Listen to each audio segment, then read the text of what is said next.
समय था जब असुरों ने समुद्र को अपना गढ़ बना लिया था। वे अचानक समुद्र से निकलते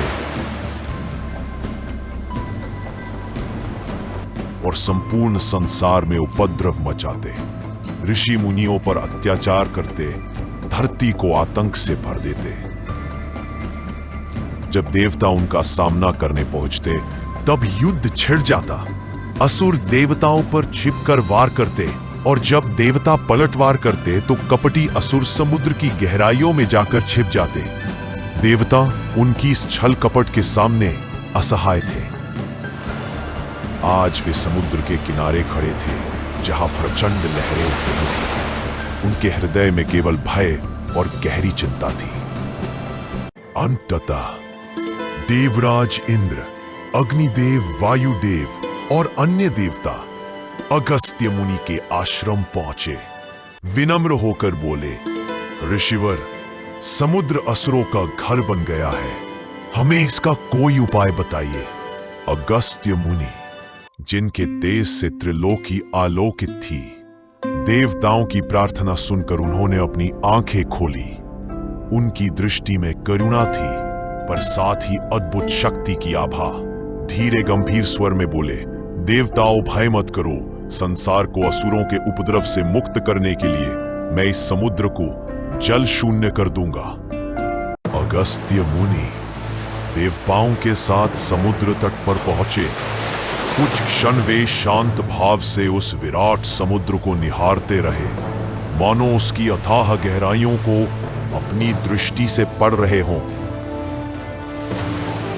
फिर मुनि ने अपनी अंजलि आगे बढ़ाई और अपनी दिव्य योग शक्ति से समुद्र का समस्त जल अपनी हथेलियों में समेट लिया।